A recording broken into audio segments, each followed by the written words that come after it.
And 99% of the time, the real problem isn't really a problem. It's just a negative feeling that you don't want to feel. You don't want to have the hard conversation with someone to tell them that your prices are increasing.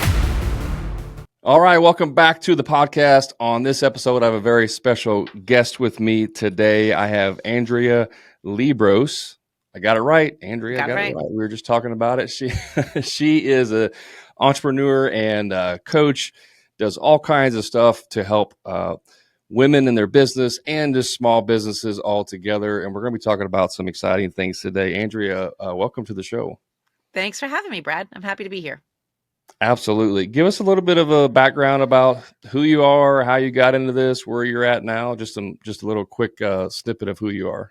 Yeah. So I coach entrepreneurs, and I got into this because I worked in a corporate role for a while where I was, according to them, recruiting and hiring and training new contractors, independent contractors, which really were, in a sense, franchise owners. So each of these people that they hired on were starting their own business in a sense. We could get technical, but that's what they were doing. And I stayed with this company for about 10 years. And after 10 years, I had had enough of the corporate whatever. And I left. And then in assessing, like, why did I stay? What did I enjoy about it? Well, what I really enjoyed was helping these business owners get past what I now call the messy middle. So this is where, you've started your business. You probably started this business because you were wanting to do something you loved to do, not necessarily because you wanted to be a business owner. And yep, maybe you're seeing some success, but you're really wanting to get to that next level, and it starts to feel and get messy. You don't know how to do it. You start to feel a little guilty too, because maybe it's even going to take more time than you're already putting into this business. And that time's going to be taken away from other things. So how do you work through all that? How do you decide where you want to be on the other side? So now what I do is virtually, I work with business owners all over the world, really, to help them get through this piece of the puzzle, to develop a new business plan, because 99% of them don't even have business plans that they look at, and to eventually scale and not just work on growing, but work on scaling. Awesome. Yeah. How long have you been doing the coaching? I started this business in 2018, so it's been a solid 6 years. I have my own podcast in 2020. It's called She Thinks Big. And then I released a book last year, also called She Thinks Big, that became a bestseller. So things have sort of evolved for me too. That's awesome. Yeah. Lots of stuff here to dig into, but I want to use the messy middle. I love that term. Are you familiar with the the diagram of the 5 cycles of change? Yes. There's different names for it, but you know what I'm talking about? I Like do at the know. valley of I have despair. a picture in my head. Yep. The bottom is the valley of despair, right? I'm picturing that as kind of like what you're calling the messy middle. Yes. Yes. You start to wonder, like, is this even worth it? I mean, maybe I should just go back and work for someone else, or nothing's wrong right now, but why does this feel so hard? So that's exactly what I'm talking about. Yeah, I have a different term, not necessarily in like the messy middle, but I have a term for contractors where I call it the crazy cycle. Yeah. And that's just where you're, repeating between working a ton and then, your family or your wife or kids or whatever, husband is like, hey, you're working all the time. You're never here. So then you're like, okay, I need to slow down. Yeah. Unfortunately, when you do that, then your pocketbook suffers, right? The bills pile up. And then what do you got to do? You got to go back to working all the time to make the money. And it just repeats over and over and over. And usually it either leads to burnout, or you just can't do it, or bankruptcy. One of those two is usually. So I'm assuming that's similar to what you're talking about. Very similar. That's exactly what I'm talking about. So you start to kind of question things, how you're doing things, you're questioning that, but then you're also questioning using your own, I call it like your 3 most valuable resources are time, money, and energy. So, you're putting all of your time, money, and energy into your business, and then the other side of your life starts to suffer a little. And so then you flip flop back to that. And like you said, it's just a vicious cycle. I like the energy aspect of that. The time and money is pretty self-explanatory, but the energy aspect, I don't think people really understand how much their energy levels are affected by what they're going through. But also, when you have low energy levels, you don't want to do anything, right? You don't want to Right. work on your Right. business. You don't want to make decisions. Right. Can you speak a little bit about the energy Yeah. aspect of that? Yeah, I think that the energy aspect, when you're spending, and I don't want to say too much because that's all relative, right? But when you're spending energy on this, we'll call it the crazy cycle, you get into a place where I call it stuck stress. So when you're in stuck stress, it feels heavy, right? It feels Mhm. like you're carrying a big, like you're carrying something on your back all the time. It feels like there's a lot of confusion. What should I be doing differently? Is everything okay? You also can't really access, I say, your genius brain. So you can't make sound decisions. You can't come up with new ways of doing things. Thus, you're stuck in this cycle. And the longer you stay in it, the heavier and harder it gets. So when people start to get some tools in their toolbox, literally and figuratively, then they can move into what I call progress stress. So like life's stressful, let's face it, right? It's never going to be, you're never going to just be lying, on a float in the middle of the ocean, like for days and not worrying about anything. But so you're always going to have this baseline level of stress. But if it could be progress stress, where you can make smart decisions, you can you can make moves forward so that that sack that you're carrying becomes a little lighter. You can access all of the resources, energy resources you have to do the right things and not just everything. Life gets a whole lot easier. Yeah, that makes complete sense. And full transparency, like even right now in my own business, I'm going through some of that stuck stress as we're kind of looking at trying out some different marketing strategies, Yeah.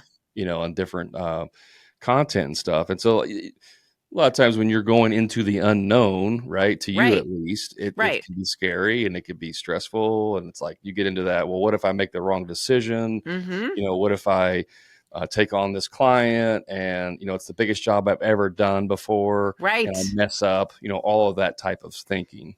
Right. I identified in my book 9 common fears of entrepreneurs. And, fear of success is one Hmm. of them. So, what if I take on this big job and I actually do a great job? Am I going to be able to handle what might come afterwards? But then there's also fear of failure. What if it doesn't go well? What if I actually make a mistake, literally, because in your business you can mess up, right? You can always usually fix things, but you can mess up. What if that happens? So just fear of change in general, whether it's for the good or the bad, is creates stuck stress. So that because then you usually don't do anything. You just stay put. I think, in my opinion, the fear of change keeps a lot of people stuck. It does. It does. I mean, this is the way we've always done it kind of thinking, Hmm. or I've never done it that way, so I'm not sure. Okay. Or this may or may not work, like the doubt piece of it. The fear of those three kind of aspects of change do keep a lot of people stuck. And in the end, they recognize it. Like a lot of people recognize that eventually, but sometimes it's too late. So I'm always of the philosophy, it's like, what's my next best step? Like I always have trying to help my clients figure out what's the next best step. What's the next best step? You really shouldn't be standing still. You should always be trying to figure out that next best step. Yeah, and there's lots of different, obviously different term, big domino, or like big. There's lots of different terms, Yep. right, for this. But sticking with the change thing, the fear of change. I mean, it's easy for like if you're working at a job for 6, 7 years, and it's like maybe it's not my, I'm not getting paid what I'm worth, and I don't like it. But the idea of starting over at a new business is terrifying, right? So I'll just keep Yes. sticking it out. So like that's one aspect of the change. But for me, one thing that I went through was when I realized in my business, which was like 9 years into my business, Uh-huh. that I wasn't charging enough. Like the Okay. whole time, I thought I was charging kind of where I needed to be. And then when I had the realization that I wasn't charging enough, and I mean like significant, like Yep. like 15 to 20% less than what I should have been charging, and the realization that all of the money that I had basically lost because I wasn't charging Mm-hmm. enough. That change was a shock, and I was depressed. Like for several days, almost to a week, I was depressed of this realization. So I think a lot of times people, like, they know they need to change, Yep. but they're scared of what they're going to reveal about themselves on the other Yes. side of that change. Yes, that's so true. It's interesting too, because if you talk about you weren't charging enough. So part of you was like, oh my gosh, I got to get this going. Like there's so much opportunity that I'm missing. Then you're like, yeah, but what did I already missed out. So there's the good with the bad, right? So I like to say the past. So you were thinking about the past and why didn't I do this before? Right. The past can be a teacher, but it is not a fortune teller. Okay, it's not a fortune teller. It doesn't have to dictate what happens in the future. And I think, I do a lot of talking about what is big thinking, and big thinkers are people who can access the future you, like the guy who is charging enough or even charging more or is the most sought after person in the area. So who cares what he's charging? So big thinkers can access the future you who is doing all the things and is creating that success they want, and then kind of borrow the energy from the future you to decide what to do today, right? So if you make decisions all based from the past, or this is the way we've always done it kind of thing, don't want to change anything, then you're really never going to get to that place that you want to be, where that future you is, if we're thinking about future you as a success. I love this concept, and I love how you said that the access to the future you, right? Because Yeah, you probably agree with this, and tell me if you don't. But most people go around, not living up to their full potential, whether they own a 100%. business or work in a job. It doesn't matter. Doesn't Like matter. they're just, and they recognize that about themselves. Yep. They don't know really how to access that full potential. Right. Would you agree with that? I 100% would agree with it. I think a lot of people too are just like, hey, I'm just trying to get through the day. Like I can't worry about the future. I can't go talk to future you, man. I'm just trying to get through today. And Right. they're missing out on so much. So one of the ways that I say, how do you find this future you, or how do you actually like access it, is to really consider all of your thought options. Okay? So just like there's more than one way to hang a picture on a wall, there's more than one way to think about something. So you could, going back to the charging enough, you could, your one thought is, oh my gosh, I have been missing out for so long. What's wrong with me? Okay, that's an option. Or you could say, well, I'm glad I figured this out today because I got years ahead of me. So like two different, same situation we're talking about, two totally different ways of thinking about it. So you've got to get really good at accessing all of these, what I call thought options. Because, like it's 95 degrees out. You could think, oh I'm so happy it's warm. I mean, I hate those snowy days. They're tough to work in. Or you could think, damn, this is hot. Like, I don't want to be out here. Like, or you could think, this is perfect. Like, so you get all the options there. Which one are you going to choose? Like, it's like, which tool are you going to take out of the toolbox? Which one are you going to choose? That's going to help you decide how to move forward. And that is really like, because everyone in that scenario with the heat outside, like everyone, on Earth has the ability to pick any one of those three out, Right. perspectives, right? Right. Right. And so I think for a lot of people, they're like, yeah, that sounds great, Brad and Andrea, but how do you do that? Or like, how, I get it in concept, but my brain automatically goes to like, this sucks. Yeah, this I don't sucks. want Right. to deal with Right. this. Right. Your brain automatically goes to what it's used to. Okay. Because your brain, it's like its job is to protect you. Its Hmm. job it has three jobs actually. How can I make this easy? I want to stay comfortable, and let's be efficient. Okay. So if you're someone who's used to thinking like 95 degrees is a super duper hot, I don't want to be out there, then that's what you're used to. That's where your comfort level is, right? You're kind of like, that's the way I think about things. So, hey, so you, though, those three things, they're called the motivational triad, if we wanted to get all like sciencey. Our brains were developed like caveman era. And so caveman era, all they were trying to do was to stay safe, make things easy and efficient and comfortable. Like, we're not living in that era anymore. We don't have to think that way anymore. So I always like to say, hey, thanks so much for reminding me that 95 is really hot. However, I'm going to think about this in a way that's like works for me, not against me, because at least I can be outside and it's not, 20 below. So you've got to kind of decide, like, how do I want to approach this? And even though your brain goes on default, you're better than that now. Like, you're beyond that. So you got to kind of have to remind yourself of that. Does this tie into your philosophy on like thinking big? It totally does. I mean, it's thinking big. You have to be able to embrace what I call the unknown. So I say there's 5 kind of common principles of thinking big, and they roll out of the acronym of trust. So T is that thought options. We just talked about thought options. R, you have to identify what's the real problem. So big thinkers can identify what the real problem is. And 99% of the time, the real problem isn't really a problem. It's just a negative feeling that you don't want to feel. Okay. So you don't want to have the hard conversation with someone to tell them that your prices are increasing. Okay. Like, there's no problem there except that you don't want to feel that uncomfortableness. Right. Yeah. Because what's the worst thing that they say? Like, no, sorry, I don't want to work with you. Okay. But there's someone else that does. Like, and is that you're going to feel shitty for a day because you quote unquote lost that opportunity, but you're going to find another opportunity. Okay. So the real problem is really just a negative feeling. Big thinkers know that. The U in trust stands for embrace the unknown or embrace uncertainty. So this kind of goes back to like, you don't really know what's going to happen tomorrow, or you don't really know what's going to happen when you tell them that your price is increased. You can hypothesize, but you honestly don't know.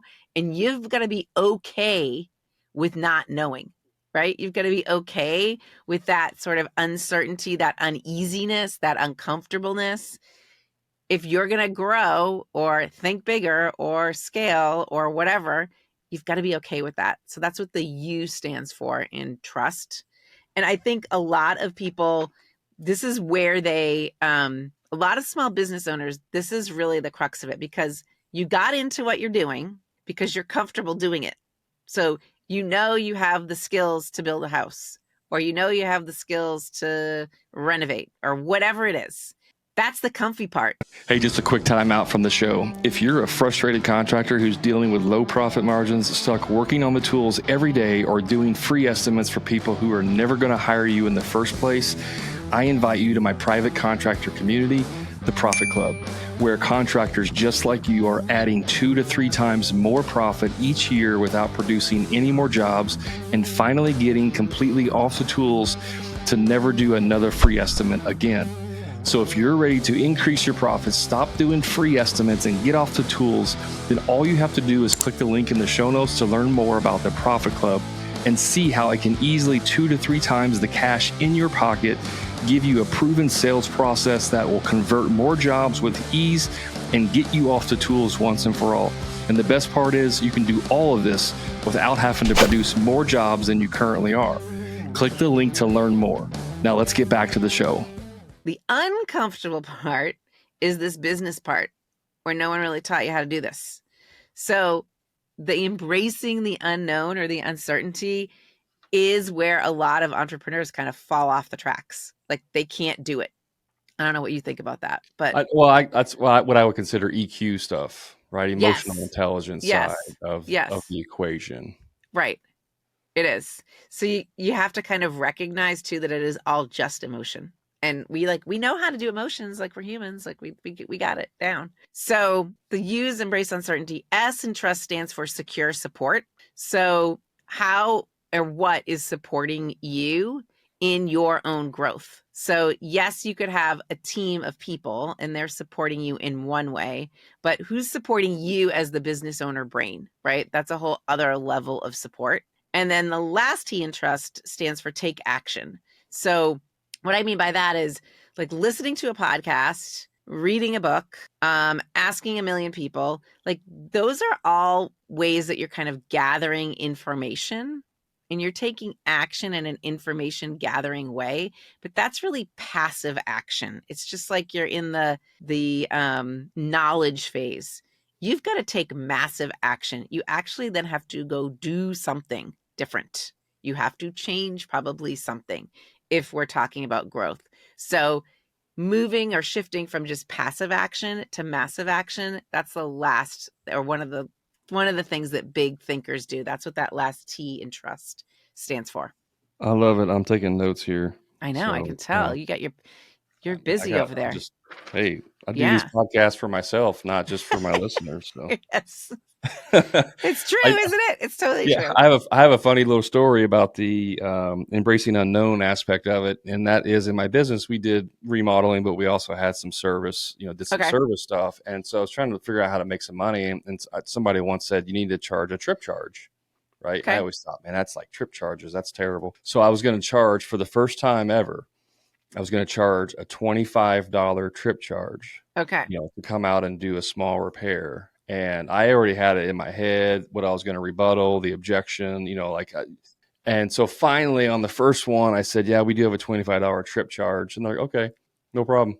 And literally, I never had a single person in years complain about a trip charge. Right. See, but you had created this whole like story in your head, right? Of what was going to happen. And it was all about you like being ready for it so Mm-hmm. that you didn't feel that crushed or you didn't feel, defeated. Rejected. Yeah. And then Yeah.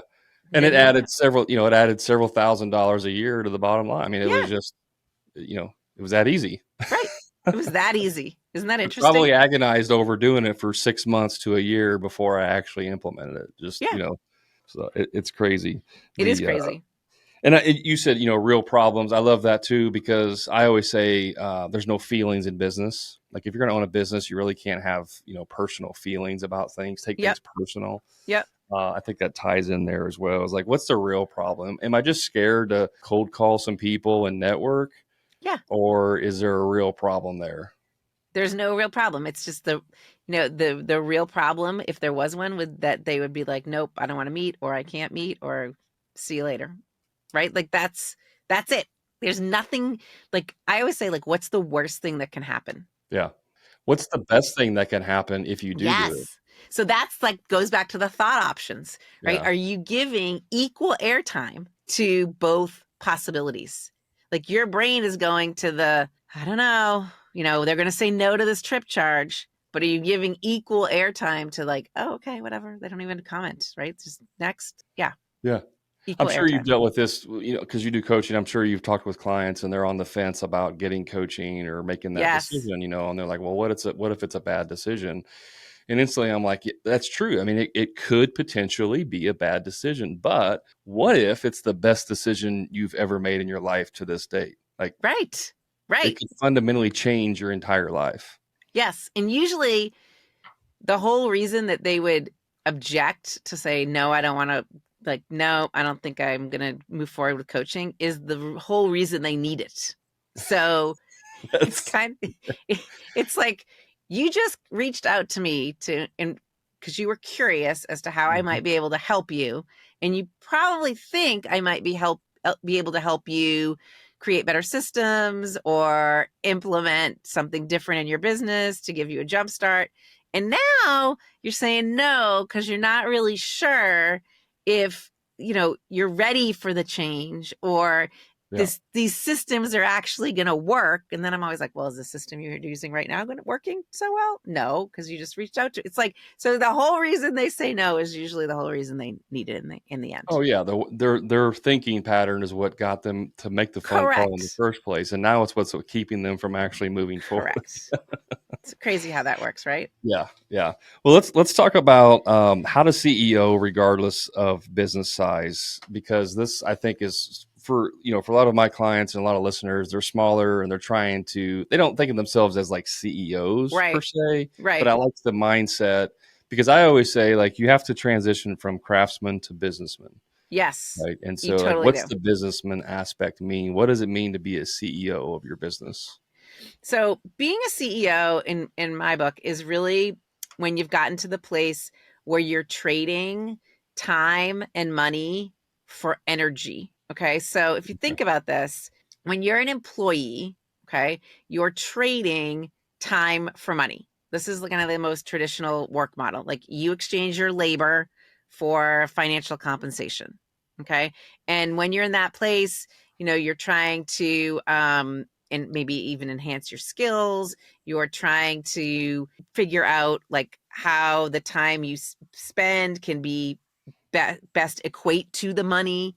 So in that scenario, you're really an employee. Okay. Then you might like upgrade a little bit where you start to trade money for time. So now you've become an entrepreneur or a business owner, and you're now thinking, okay, how can I strategically use financial resources to free up time? So you might start to hire more people to be kind of more of the doers, I'll call it, in your business, so that you have more time to be the thinker. Okay. So that's when you're trading time, or sorry, you're trading money for time. But when you get to a place where you're trading time and money for energy, okay, now you're the CEO. Now you're the one that's kind of the optimizer. So this really reflects where you're committed to both yourself, like your person, and your business, both equally. It's less about like a formal business role, and it's more about almost a lifestyle choice Mm. that where you're focusing on enhancing the vitality of the business.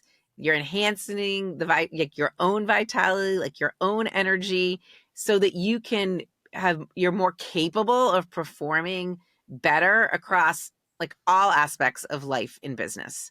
So it's an interesting way to think, because in the traditional is like, let's just trade time for money. Like I give you my time, you pay me. Then you can kind of get a little crafty. All right, I could probably spend some money to gain back some time.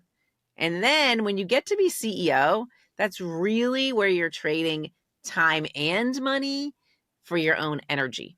So I don't know what you think about that, but that's kind of how I start to think about this. And too many people just get stuck. Sometimes you're stuck in that employee mentality. And sometimes, you can get stuck in that entrepreneurial mentality. To get to that CEO really takes a whole different level of minds. It's a different mindset level. You see this a lot it's easier to kind of see it play out in like the tech world, with founders and stuff. And so you have Yes. a person who's like, they create a passion project or whatever, like Elon Musk, Yep. right? Big thinker. I mean, now he also does a lot. He's like superhuman. He might even be alien. I don't know He yet. might. I think he's going to space. That's what he's working on next, right? So, I think he's building rockets to get back home. He wants yes. to go to Mars to get back Yes. home. Yes. But anyways, he bought Twitter, right? Yep. X, and then what's the first thing he does is that once he kind of does some major moves, then he puts a CEO in place Right. to run that to free up his time and His energy. energy. So So he can think about or spend energy on something else, right? Like what's his next project? right, Right. right. So, What's doing in Tesla? What are we doing in SpaceX? What are we doing yes. in all of these things? And so, like, but a lot of us may not necessarily, smaller businesses, we're not putting a CEO in place of us. No. But whenever we structure our business in a way that allows us to be a CEO, I think that's what you're saying of like Yes. now you have an energized position that you actually look forward to every day because it gives you energy. It doesn't take away energy. Correct. Like you're not grinding away, we'll call it. Like you're Yeah. grinding away at different issues or different problems, which might be like, how do I form new partnerships? Or, should we be prospecting a different type of client or customer? Like your level of thinking and your energy is put towards other things, not just serving a client or serving a customer or the back end of your business. We can all get so sucked into that. You've now spent some money to have other people doing that kind of thing. And you don't have to have a huge business to have a Right. CEO mindset. Like you don't have to have 20, 30, 200, 2,000 people under you. Like it can just be a small unit, but it's really how you think about things. You're much more strategic in your thinking. So how do we, how do we scale and do that with simplicity and confidence? Because this is like being a strategic planner, right? Like It is. It how do we is. do that? It is. So you've really got to go back to that motivational triad where it's like, I want the confidence piece. Your brain wants everything to be comfortable and easy, efficient. If you're going to be a CEO, things necessarily aren't going to be comfortable and easy and efficient. So you've got to increase your risk tolerance is one thing. Okay. How do you do And that? How do you increase your risk tolerance? Because this right here might even just be the heart of most people's problems. yeah, Like, how do you well, increase your risk it's like, tolerance? I think you have to kind of think like, go back to that question, the age old question. What's the worst thing that could happen? Mhm. Okay. You go bankrupt. I know, I'm throwing that out there. Like, that's Yeah. the worst. Okay. First of all, that's not happening overnight. Number one. Number two is, okay, if you went bankrupt, like, you would figure it out. Like, you would figure out what to do, what the next thing is. Would it be fun and enjoyable? No, but like, you would figure it out. So increasing risk tolerance is honestly something you have to practice. You've got to practice. Like, go back to like increasing your prices or trip charge. Like, there was a little risk in that, but you tried it out. I'm sure after you did that $25 trip charge, I'm going to guess, yes, right? It went up. It went up, right? Yep. Now it's $50 trip charge. Now, whatever. So Yep. there's this is like a practice makes perfect sort of situation. You've got to continue to practice taking risks. You know how people say, like, they use the term serial entrepreneurs? He's Hmm. like Elon Musk. Okay. Hmm. Serial. Yeah. Cause guess what? He's gotten really good at taking risk. That's why he's a serial entrepreneur. Cause he's just I like think willing to try the next thing. isn't it like the average, successful entrepreneur is like, it's like they're on their seventh business, Yeah. like the first six failed, Yes. Yes. And something like that. and what does fail mean? Like, fail means like it didn't generate as much revenue as you thought it would. Fail means you broke even. Okay, maybe fail means you went bankrupt, but like, you figured it out. You're still alive here, right? So that's it's just something that you have to keep practicing, and you can do it in little ways too. I mean, you can practice it in your personal life. You can practice having harder conversations. So it's a practice makes perfect situation. So it sounds like taking the way you do that is by taking little risk, and Yes. then that keeps building your risk muscle, if you will. Right. This reminds me of like when the very first time that I was, well, I shouldn't say the very first time, but the first time that I was getting coaching, or one time I was getting coaching, and there was this like webinar, and it was like $67 for this Yeah. Yeah. webinar, and it was a Yeah. marketing webinar. And I was like, man, this is a lot of money, $67. Like this webinar better Better be deliver. good. It better be good, you know what I mean? And then fast forward to today, and it's a lot more than 67 that I've spent on, coaching and education. Yes. But that was like the segue, the It gateway was. drug, if you will. It was. So, when I start working with a client, most of the time we do what I call a vision into action intensive. So it's like taking your vision of where you want to go, turning it into some action steps. It's a form of a business plan. And I require that the goals that they set for the year be smarter goals. I don't know if you're familiar with that term, but not just smart Mhm. goals, but smarter goals. And one of the R's in that smarter framework stands for risk. So this goal has got to be a little risky, or else like you would have already done it, or it's something that you just do automatically. So that's also training your CEO brain a little bit, giving that some practice in just even formulating ideas that inherently have a bit of risk in them. Yeah, that's a great point to end on. I know you have a hard stop. I want to be respectful. I mean, I could go talking for We another could hour we about could this do stuff. several episodes. We might have to have a part two. Yes. Andrea, thank you so much for being on the show. I always like to ask this question: what's a book that you are reading or one that you recommend? Obviously, we will put links to your book in the show notes, but that doesn't count. What's a different book? That doesn't count. I would say one of the books that really aligns with kind of what we've been talking about today is The Big Leap by Gay Okay. Hendricks. It's got a picture of a goldfish and a fishbowl on the front. And it really talks about how, we've got those invisible glass ceilings and taking leaps, taking risks, thinking bigger. That's one I haven't actually heard of before. So Okay, that's you a got to new get book it. You for got to me. do it. Yeah. The I'll Big add it Leap. to my list for sure. Andrea, thanks again for being on the show. Really appreciate your insight. We'll have links to your information. So, guys, if you want to go learn more about her and her coaching and what she does for entrepreneurs, you can see that in the show notes. And remember, you can always find me on social. Just search for the Hammer and Grind podcast. And until next time, remember, profit is not a dirty word.